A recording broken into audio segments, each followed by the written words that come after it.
Former U.S. President and Nobel Peace Prize winner Jimmy Carter has died at the age of 100. He was born on October 1, 1924, and was one of 4 children of a farmer and a shopkeeper.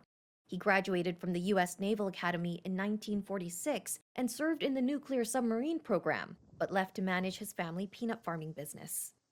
He married his wife, Rosalind, in 1946, a union he called, quote, the most important thing in my life. Together, they had 3 sons and a daughter. Carter had been a centrist as governor of Georgia with populist tendencies when he moved into the White House as the 39th U.S. president. I, Jimmy Carter, do solemnly swear that I will faithfully execute the office of President of the United States. He served from January 1977 to January 1981. His one-term presidency was marked by the 1978 Camp David Accords between Israel and Egypt, bringing some stability to the Middle East. But it was also dogged by an economy in recession, persistent unpopularity, and the Iran hostage crisis that consumed his final 444 days in office. He was swept from office in an electoral landslide in 1980 as voters embraced Republican challenger Ronald Reagan. Despite his difficulties, Carter had few rivals for accomplishments as a former president.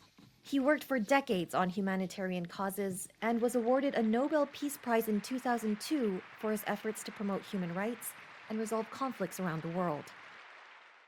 In recent years, he had experienced several health issues, including melanoma that spread to his liver and brain. He died at his home in Plains, Georgia on Sunday, according to the Carter Center. Carter lived longer after his term in office than any other U.S. president.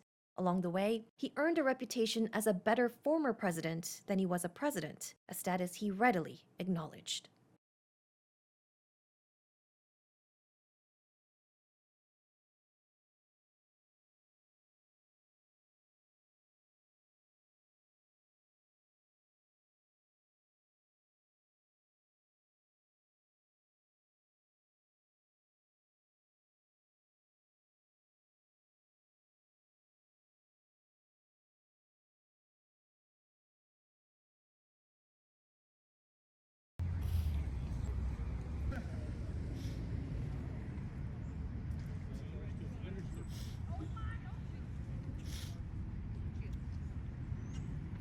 He's Georgia's own president. I mean, like, the community, they highly respect him, and like, he's done so much for not just like democratic politics, but also just like helping his community. Like, you know, I've never been to Plains, Georgia. I haven't had the pleasure of going into his church services, but like, I really respect him as like a person. He was pretty direct. He was soft-spoken. Very intelligent, synthesized information very quickly, and had very clear ideas on what he wanted to do. He did solicit input, but he usually had a pretty good idea of what was going on and what he wanted to do. He was very demanding. He was very data-driven. If you didn't have the facts, he probably did. And it was a situation where he would then give you the information that he was soliciting.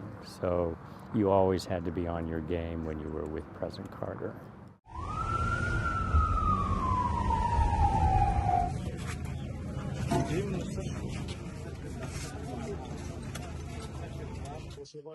They were shooting through the windows. There were artillery shells by the gates. We came out at 7:30 a.m. and did not know what to do or where to go. They asked us to leave Kamal Adwan and head to Fakura. The way there is no road, just deep sand. My father kept having to pull me out of the sand. Piles of sand that is difficult to walk in with an injury. The patients that were evacuated now have been held for interrogation for 24 hours despite their injuries. The occupation did not care that they were injured and left them out in the cold for 24 hours. And they were left on the Nazle roundabout, and we as paramedics got to the closest point despite the dangers and evacuated a large number of patients.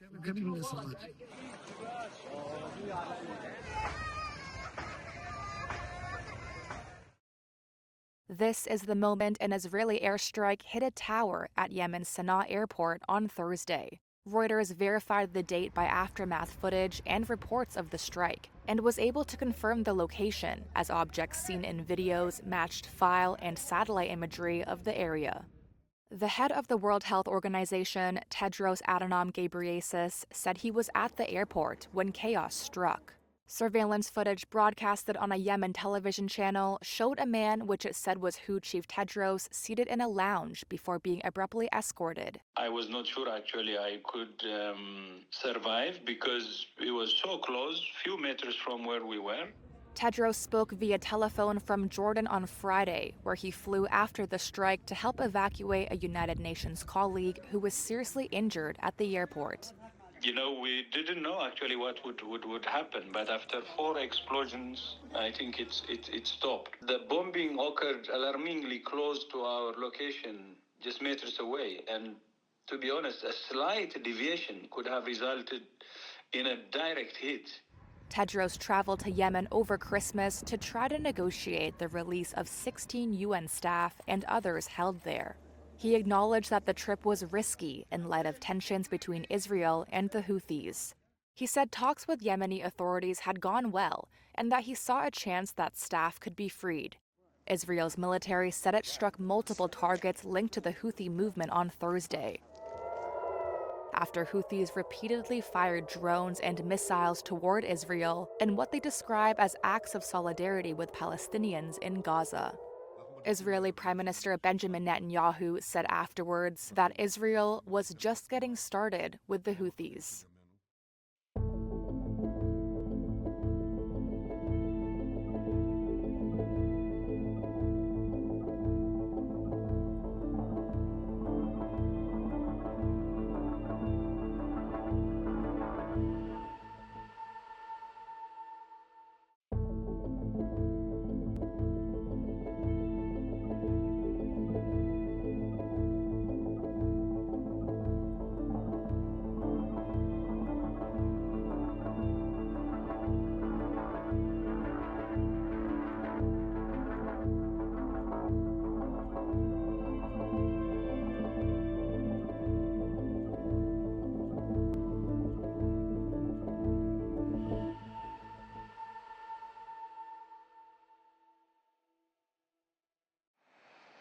Russian President Vladimir Putin apologized to Azerbaijan's leader on Saturday, following the deadly crash of an Azerbaijan Airlines plane in Kazakhstan, according to a statement from the Kremlin. The extremely rare publicized apology from Putin was the closest Moscow had come to accepting some blame for Wednesday's disaster, though the Kremlin statement did not say Russia had shot down the plane, only noting that a criminal case had been opened. The flight crash-landed in Kazakhstan on Wednesday, after diverting from southern Russia, where Ukrainian drones were reported to be attacking several cities. At least 38 people were killed. One of the victims, a 13-year-old boy, was buried on Saturday in Baku. Relatives said he was flying alone to Grozny, Russia, to visit his mother. 4 sources with knowledge of the initial findings of Azerbaijan's investigation told Reuters that Russian air defenses had mistakenly shot down the plane. The Kremlin said, at the time, Russian air defense systems were repelling attacks by Ukrainian unmanned aerial vehicles. Putin called Azerbaijan's president and, quote, apologized for the tragic incident that occurred in Russian airspace, the Kremlin said. It added that Putin and Kazakhstan's president had agreed to stay in constant contact over the investigation into the crash, and that civilian and military specialists were being questioned. Ukrainian President Volodymyr Zelensky also said he called Azerbaijan to offer condolences. In a statement on social media, he demanded that Russia provide, quote, clear explanations. Rusya tərəfi Azərbaycandan üzr istəməlidir. The Russian side must apologize to Azerbaijan. Secondly, it must acknowledge its guilt. Thirdly, those responsible must be punished, brought to criminal responsibility, and compensation must be paid to the Azerbaijani state, to the injured passengers and crew members. These are our conditions. The first of these was fulfilled yesterday. I do hope that the other conditions will also be accepted. Onlardan biri, bak, birincisi artık temin edildi. 181 people were on board Jeju Air Flight 2216 when it crashed in South Korea on Sunday. Just 2 crew members have been rescued, with officials suggesting that the rest are presumed dead. It is the worst ever airline disaster on South Korean soil. The twin-engine Boeing 737-800 was seen skidding down the runway at Muan International Airport, apparently without landing gear. It slammed into a wall in an explosion of flames and debris. South Korean authorities have said they're looking into bird strikes as the possible cause of the crash. Muan Fire Chief Lee Jong-hyun said the surviving crew members, a man and a woman, were rescued from the tail section. That was the only part of the plane that retained some shape, he said, with the rest almost impossible to recognize. Authorities have now switched from rescue to recovery operations, Lee added, saying they were searching nearby areas for bodies possibly thrown from the plane. Jeju Air CEO Kim Il-bae has apologized for the accident, bowing deeply during a televised briefing. He said the aircraft had no record of accidents and that there were no signs of early malfunction. Boeing said it stood ready to support Jeju Air and that it extended its deepest condolences to the families who had lost loved ones. At the airport, many of those families waited for news. Some shouted, some screamed, and some loudly wept as an official read out the names of the deceased that had, so far, been identified by their fingerprints.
Clashes broke out between police and protesters in Georgia's capital Tbilisi on Sunday as the country's new president was sworn in amid a political crisis. Opponents of Mikhail Kavalishvili have been protesting since October over a disputed parliamentary election and a move by his ruling Georgian Dream Party to freeze application talks for membership of the European Union. A hardline critic of the West, Kavalishvili has repeatedly accused Western intelligence agencies of plotting to drive Georgia into war with neighboring Russia. After his swearing-in ceremony, he said, quote, "The Georgian people have always understood that peace is the main prerequisite for survival and development." Outgoing President Salome Zurabishvili gave a defiant speech to supporters as she left the presidential palace, saying Kavalishvili had no legitimacy as leader. "I am taking legitimacy with me," she said. "I am taking the flag with me. I am taking your trust with me." Pro-EU Zurabishvili said lawmakers who chose the new president were elected in an October parliamentary election that was marred by fraud. Local and international election monitors have said violations could have affected the results, and Western countries have called for an investigation. But Georgian Dream and the country's election commission say that the October election was free and fair. Georgia's 4 main pro-EU opposition parties have since boycotted parliament. They say Zurabishvili will remain the legitimate president until fresh elections are held. Police have cracked down on protests with over 400 people, including senior opposition leaders, detained. The presidential standoff is seen as a watershed moment in Georgia. The mountainous country of 3.7 million people had until recently been regarded as among the most democratic and pro-Western of the former Soviet states. The country has a long-standing national goal of joining the EU that is written into its constitution.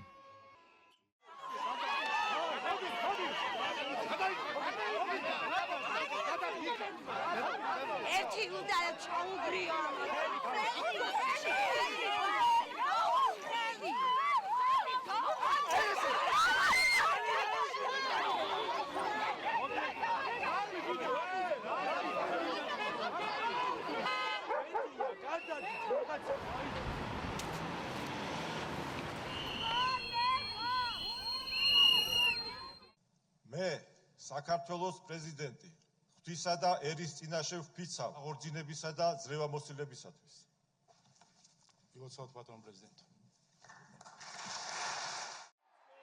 President-elect Donald Trump on Saturday sided with Elon Musk in a public dispute over the H-1B visa for foreign tech workers, a program opposed by some of his supporters. Trump, who moved to limit the visa's use during his first presidency, told the New York Post that he was a believer in the, quote, great program. His remarks followed a series of social media posts from Musk on Friday, who vowed to go to war to defend the visa program. Musk's post was directed at Trump's supporters and immigration hardliners, who have increasingly pushed for the H-1B visa program to be scrapped. On Friday, Steve Bannon, a longtime Trump confidant, critiqued big tech oligarchs for supporting the program and cast immigration as a threat to Western civilization. In response, Musk and many other tech billionaires drew a line between what they view as legal immigration and illegal immigration. The billionaire CEO has held an H-1B visa, and his company Tesla obtained 724 of the visas this year. The U.S. tech industry relies on the government's H-1B visa program to hire foreign skilled workers to help run its companies, a labor force that critics say undercuts wages for American citizens.